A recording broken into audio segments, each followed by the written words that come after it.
नमस्कार दोस्तों, स्वागत है आपका आपके अपने चैनल टीम शिक्षा में। मैं आपका मित्र आपका हार्दिक अभिनंदन करता हूं। दोस्तों, आज मैं फिजिक्स पार्ट 14 कराने जा रहा हूं। इसके पहले मैंने 13 क्वेश्चन सीरीज़ करवा दी है। तो अगर आप मित्रों को प्रीवियस क्वेश्चंस को देखना है तो डिस्क्रिप्शन में मैंने लिंक मेंशन कर दिया है, आप जाके देख सकते हैं। तो चलिए शुरू करते हैं।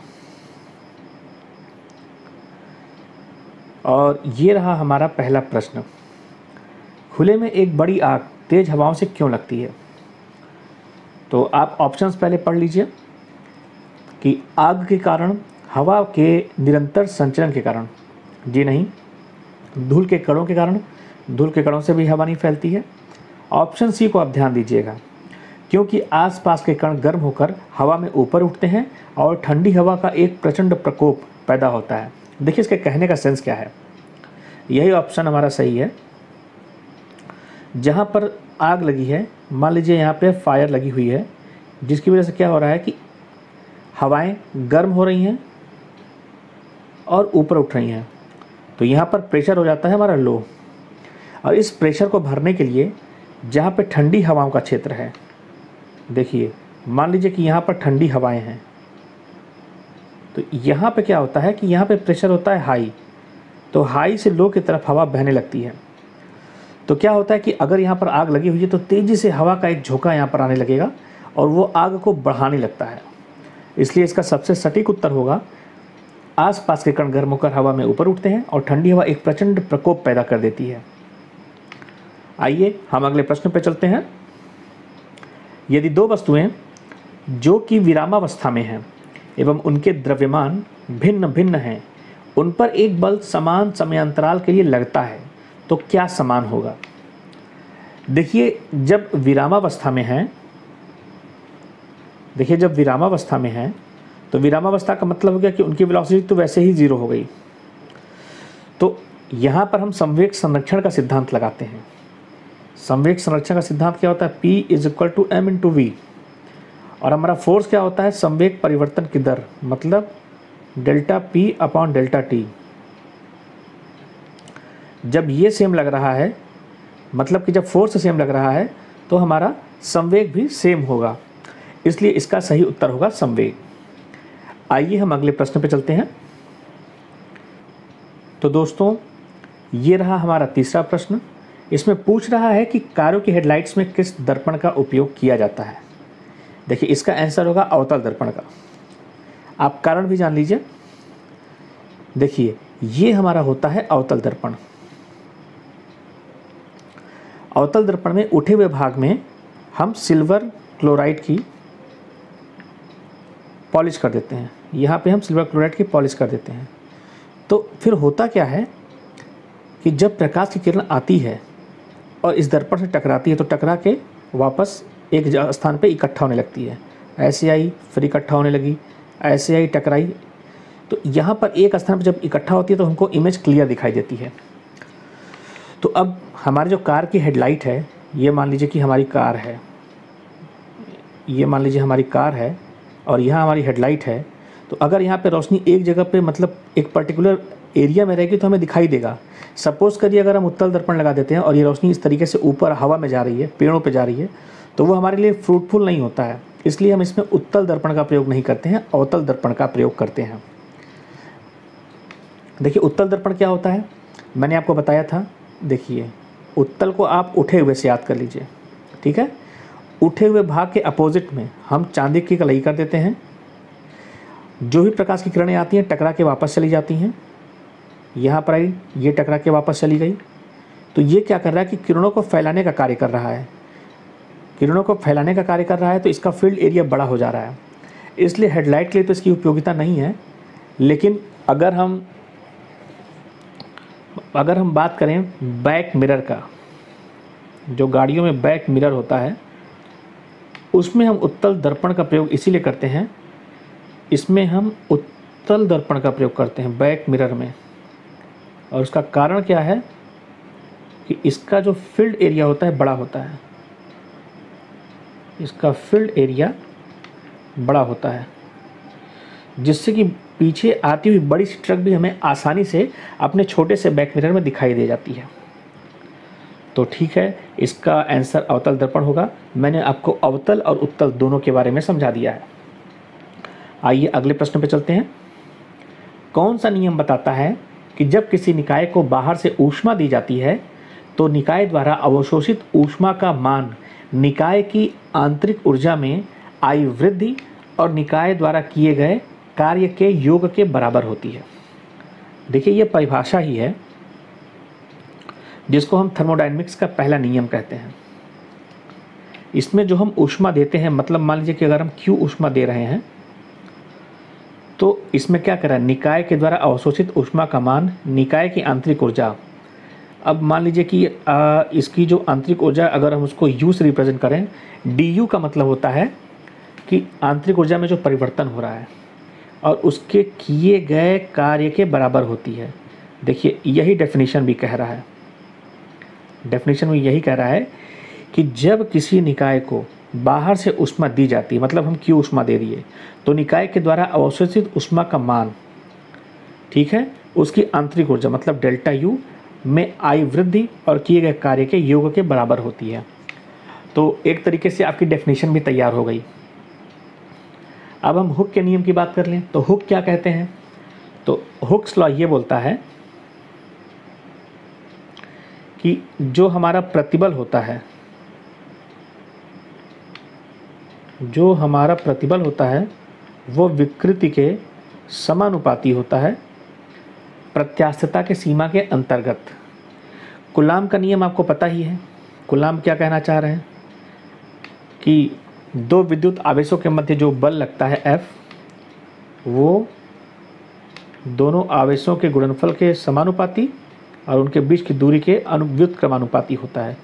F is equal to Q1 Q2 upon R square, और एक कांस्टेंट होता है, उस कांस्टेंट की वैल्यू होती है 1/4 पाई एप्सिलॉन नॉट। खैर उसकी ज़रूरत नहीं थी, मैं आपको एक आउटलाइन दे रहा हूँ। फैराडे का नियम क्या कहता है।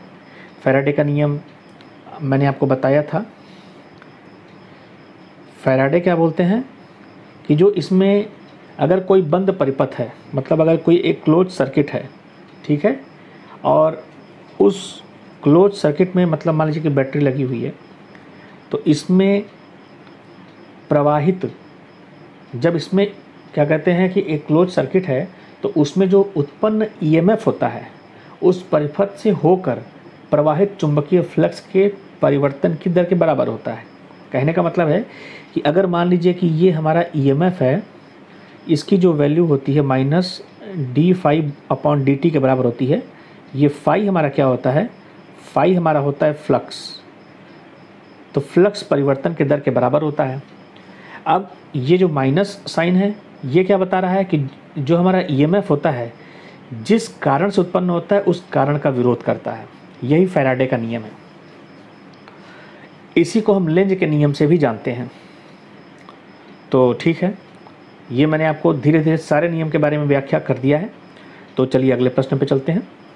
किस राशि का परिमाण आवेग के समान है। देखिए, आवेग क्या होता है, इसको हम आई से रिप्रेजेंट करते हैं और इसकी जो वैल्यू होती है F into T, force into time. अब अगर हम इसका डायमेंशन फार्मूला निकालें, डायमेंशन फार्मूले के बारे में ये बात कर रहा है, तो F का होता है mL/t पर -2 और टाइम का होता है इंटू टी, मल्टीप्लाई है, तो जब आप निकालेंगे तो आ जाएगा mL/t की पावर -1। अब देखिए, इसमें आप जब निकालेंगे तो हम क्या करते हैं, संवेग का निकाल के देखते हैं। संवेग की वैल्यू क्या होती है, P is equal to m into v. ठीक, v क्या होता है, चाल बराबर दूरी बटे समय, d/t हो गया। देखिए, m का होता है कैपिटल M, डायमेंशन फार्मूला, और ये जो डिस्टेंस है डिस्टेंस का हो जाएगा L, और नीचे t है तो जब t ऊपर आएगा तो t पर -1। तो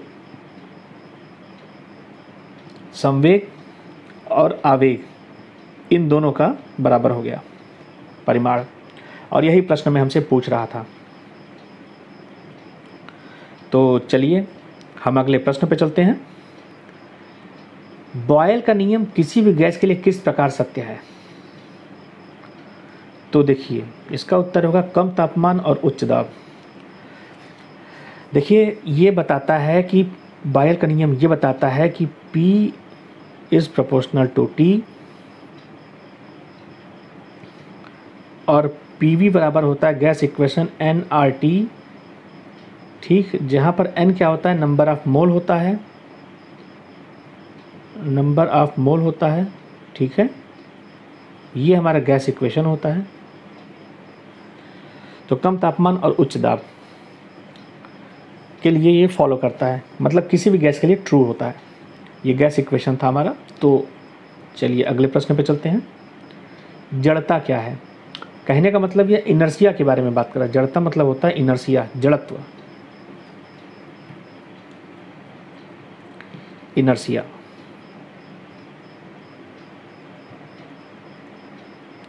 अब जड़त्व का कार्य क्या होता है कि अपनी जो स्थिति रहती है उसमें परिवर्तन का विरोध करती है। तो उस हिसाब से इसका हो जाएगा ऑप्शन ए सही हो जाएगा। देखिए जो न्यूटन का पहला नियम है, न्यूटन्स फर्स्ट लॉ,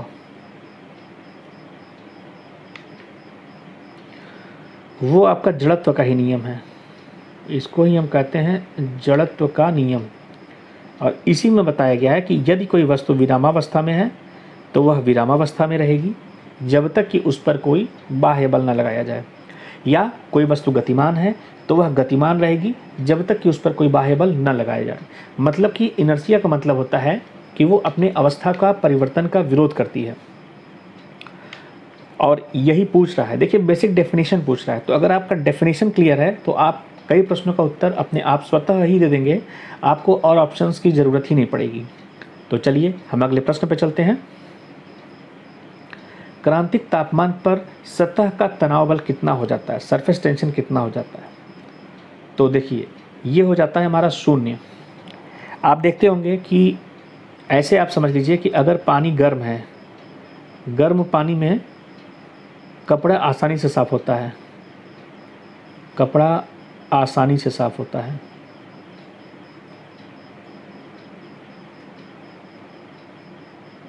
ठीक है, इसी तरीके से जब आप सर्फ मिला देते हैं वह भी सरफेस टेंशन को कम करता है। तो एक क्रांतिक ताप होता है। क्रांतिक ताप ऐसा तापमान होता है जिस पे सरफेस टेंशन बिल्कुल ही कम हो जाता है, तनाव बल बिल्कुल ही कम हो जाता है, 0 हो जाता है। तो वही चीज़ इसमें पूछी गई है, तो इसका उत्तर होगा 0। आइए हम अगले प्रश्न पे चलते हैं। अब देखिए इसमें क्या कह रहा है कि निम्नलिखित में से कौन सा कथन सही नहीं है? तो ध्यान से पढ़िएगा। किसी इकाई समय में किसी वस्तु द्वारा चली गई दूरी को उसकी गति कहा जाता है। देखिए गति आपका क्या होता है, दूरी बटे समय होता है। अब ये क्या कह रहा है, इकाई समय में, मतलब कि टाइम की वैल्यू 1 सेकंड दे दिया है, चली गई दूरी को उसकी गति कहा जाता है। मान लीजिए कि अगर एकांक दूरी तय कर रहा है तो वही उसकी गति हो गई। तो यानी कि ये तो सही बात है। दूसरा क्या कह रहा है कि स्थिर गति के साथ गति करने वाली किसी वस्तु की गति के लिए समय दूरी ग्राफ एक सीधी रेखा है। अब इसको समझिए कहना क्या चाह रहा है। देखिए अगर हम इसको कह देते हैं वेलोसिटी और इसको कह देते हैं टाइम। अब क्या कह रहा है कि गति उसकी स्थिर है, मतलब कि अगर मान लीजिए कि यहाँ पे वैल्यू अगर 5 है, 5 मीटर पर सेकंड, तो 5 मीटर पर सेकंड हर पॉइंट पे रहेगी। ठीक है, अब कह रहा है कि किसी स्थिर गति के साथ गति करने वाली किसी वस्तु की गति के लिए समय दूरी ग्राफ एक सीधी रेखा है। अब आप देखिए 1 सेकंड पर भी उतना ही है, 2 सेकंड पर भी उतना ही है, 3 सेकंड पर भी उतना ही है। एक कांस्टेंट स्पीड तो सीधी रेखा आ रही है, मतलब ये बात भी सत्य है। अब देखिए सी क्या कह रहा है, प्रत्येक वस्तु एक स्थिर गति के साथ चलती है। ठीक है चलती है, लेकिन आवश्यक नहीं है। हम कभी धीरे भी चल सकते हैं, हम कभी तेज भी चल सकते हैं, हम कभी कांस्टेंट मोशन के साथ भी चल सकते हैं। तो हमारा यही सेंटेंस गलत हो जाता है। तो हमारा उत्तर होगा सी। देखिए आवश्यक नहीं है कि स्थिर गति के साथ चलें। ये केस हो सकता है कि भाई मान लीजिए अगर हम बाइक से जा रहे हैं तो हम 20 की स्पीड से जा रहे हैं, हमारा मन हुआ हम 30 की स्पीड से कर दिए, तो ये कहीं का रूल नहीं ना है कि हम स्थिर गति से ही चलें। तो इसलिए ये स्टेटमेंट गलत हो जाता है। तो यही हमारा सही आंसर है। आइए अगले प्रश्न पे चलते हैं। अवतल लेंस की पावर क्या होती है? अवतल लेंस की पावर ऋणात्मक होती है। अगर हम उत्तल लेंस की बात करें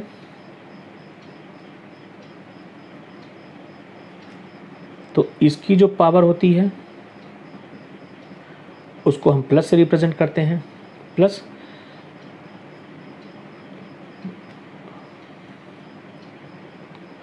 माफ कीजिएगा, दूरी लिख रहे थे, दूरी नहीं होगा, दूरदृष्टि दोष। तो उत्तल लेंस का प्रयोग होता है दूरदृष्टि दोष के लिए, ठीक है। और अगर हम अवतल लेंस की बात करें तो इसका हम प्रयोग करते हैं निकट दृष्टि दोष के लिए, निकट दृष्टि दोष के लिए। तो देखिए, अवतल लेंस पावर ऋणात्मक, निकट दृष्टि दोष। उत्तल लेंस इसकी जो पावर है धनात्मक, दूरदृष्टि दोष। चलिए अब हम अगले प्रश्न पे चलते हैं।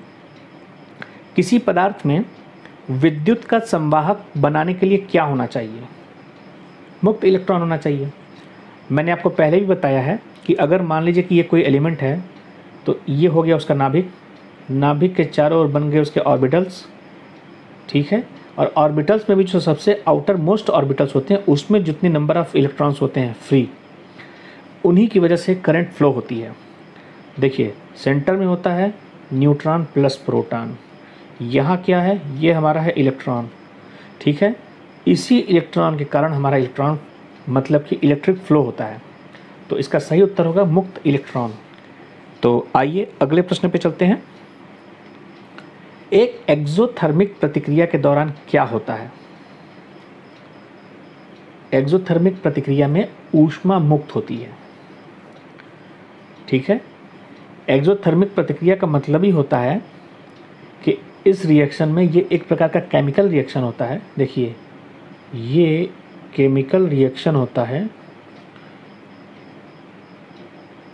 और इसमें एनर्जी रिलीज होती है, एनर्जी रिलीज होती है। अब किस रूप में रिलीज होती है? Light and heat, light and heat के रूप में रिलीज होती है। तो अगले प्रश्न पे चलते हैं। सोलर कुकर में किस दर्पण का प्रयोग किया जाता है? तो देखिए मान लीजिए कि अगर हमारा ये कुकर है, सोलर कुकर है, और इस तरीके से हम बात कर लें, ये इसका ढक्कन है, यहाँ सेंटर में एक लेंस लगा होता है, ठीक है। और ये हमारा बर्तन होता है, ठीक है, जहाँ पे देखिए इस तरीके से पॉलिश की जाती है कि यहाँ पे लाइट परावर्तित होकर आती रहे, और सेंटर में हम कुकर रखते हैं। तो अब ये लेंस ऐसा होना चाहिए, मतलब ये दर्पण ऐसा होना चाहिए कि अगर मान लीजिए ये सूरज है, अगर ये सूरज है और इससे अगर प्रकाश की किरण आ रही है, इससे प्रकाश की किरण आ रही है, तो वो आके अगर एक जगह पर इकट्ठा होगी तो पानी ज़्यादा गर्म होगा, ठीक है।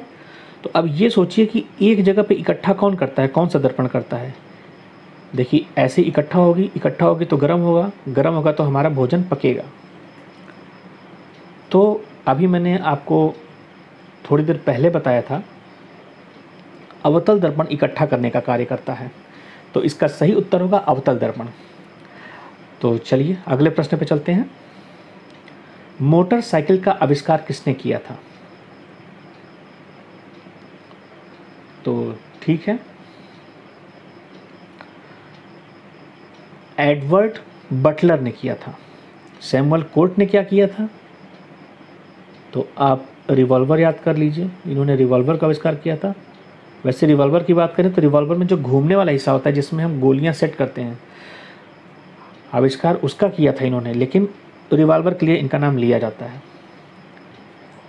अब हम रिचर्ड कैटलिन की बात कर लें, इन्होंने क्या किया था? तो इन्होंने मशीन गन का आविष्कार किया था, मशीन गन,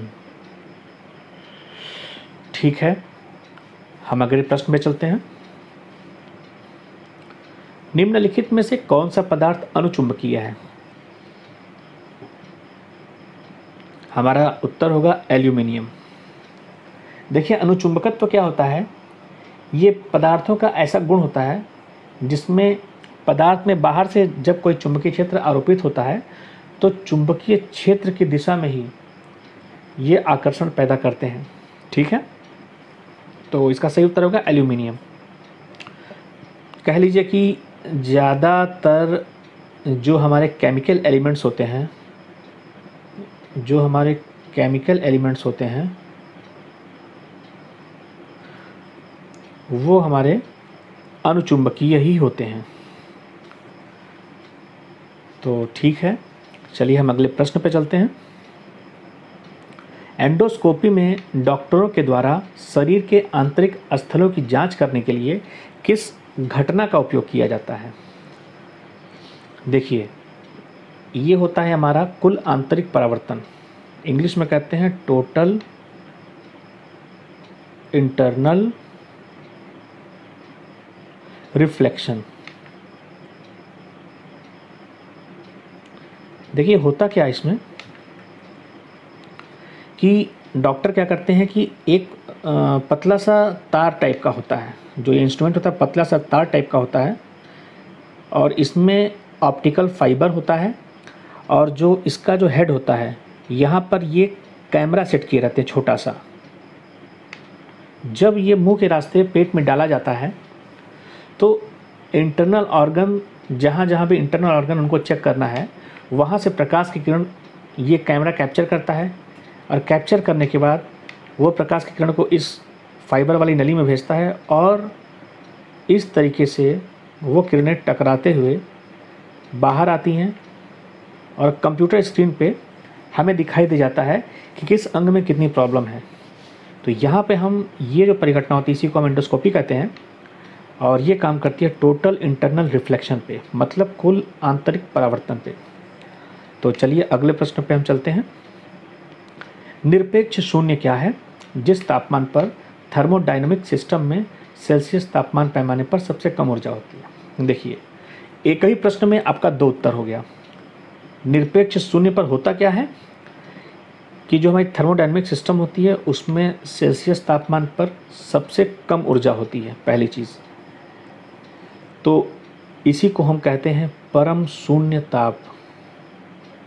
परम शून्य ताप मतलब इससे नीचे कोई तापमान संभव नहीं है। और इस ताप पर क्या होता है कि गैस के अणु की गतिज ऊर्जा शून्य हो जाती है, अणु की काइनेटिक एनर्जी ज़ीरो हो जाती है।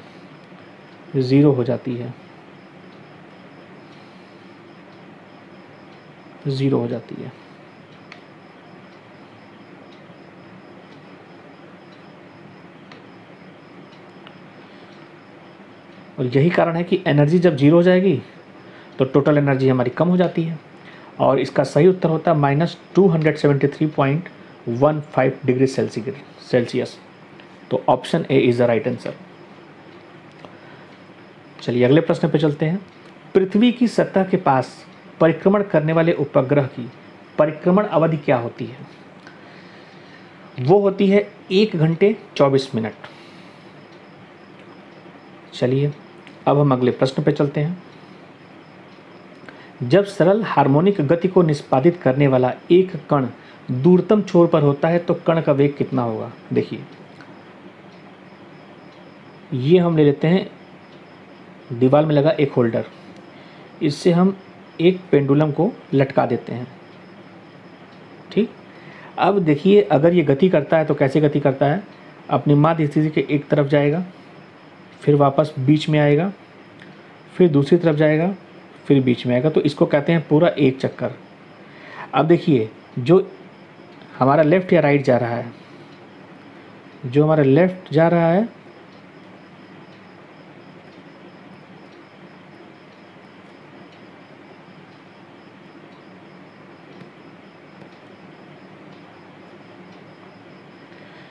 और राइट जा रहा है, जो है हमारा पॉइंट P1 और पॉइंट P2। तो जब यहाँ पर पहुँचता है और जब यहाँ पर वेलोसिटी 0 हो जाती है तब यह पुनः टेंशन फोर्स इसको सेंटर की तरफ खींचने का कार्य प्रारंभ कर देता है। तो वैसे ही आपको पता चल गया कि कण का वेग कितना हो जाएगा, न्यूनतम या शून्य, तो आप शून्य लगाइए, न्यूनतम का कोई मतलब नहीं है। आइए अगले प्रश्न पे चलते हैं। ये कह रहा है कि न्यूटन के तीसरे नियम के उदाहरण क्या हैं। तो बंदूक की गोली का चलना, तैरना और रॉकेट की गति। देखिए इसका आंसर आप भी जानते हैं, उपरोक्त सभी। देखिए न्यूटन का तीसरा नियम क्या है, न्यूटन का तीसरा नियम है क्रिया प्रतिक्रिया का नियम, क्रिया प्रतिक्रिया। ठीक, अब जैसे मान लीजिए कि हमारी ये बंदूक है,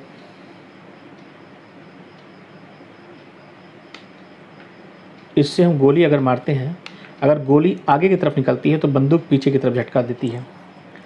मतलब अगर गोली v1 वेग से आगे जा रही है तो हमारा हाथ v1 वेग से पीछे की ओर आता है। ठीक, मतलब क्रिया प्रतिक्रिया। तैरने की अगर बात करें, अगर मान लीजिए कि कोई व्यक्ति है जो तैरने की कोशिश कर रहा है, तो वो अपने हाथ से अगर पानी को पीछे ढकेलता है v1 वेग से, तो पानी उसको v2 वेग से आगे की तरफ ढकेलेगा। तो ये क्या हो गया, क्रिया प्रतिक्रिया हो गया। इसी तरीके से रॉकेट की बात कर लें, तो अगर मान लीजिए कि हमारा ये रॉकेट है, ये हमारा रॉकेट है। रॉकेट उड़ने से पहले रॉकेट में से ढेर सारी गैसें निकलती हैं और उन गैसों में इतनी पावर होता है कि वो गैसें थ्रस्ट मतलब कि धक्का देना शुरू करती हैं। तो जितना धक्का वो धरती को देती हैं, धरती भी उतना ही धक्का रॉकेट को देती है और रॉकेट उड़ जाता है। तो यहाँ भी क्रिया प्रतिक्रिया का नियम लागू होता है। लेकिन एक चीज़ और है, संवेग संरक्षण भी इसी से मिलता जुलता है, यही संवेग संरक्षण का भी सिद्धांत होता है। तो देखिए ये था हमारा आज का श्रृंखला और उम्मीद करता हूँ कि आपको आज के भी प्रश्न पसंद आए होंगे। तो वीडियो को देखने के लिए थैंक यू वेरी मच। और दोस्तों अगर आपको वीडियो पसंद आया है, मेरे क्वेश्चंस पसंद आए हैं और मेरे तरीके अच्छे लगे हैं, तो प्लीज़ इसको लाइक कीजिए, सब्सक्राइब कीजिए और शेयर कीजिए।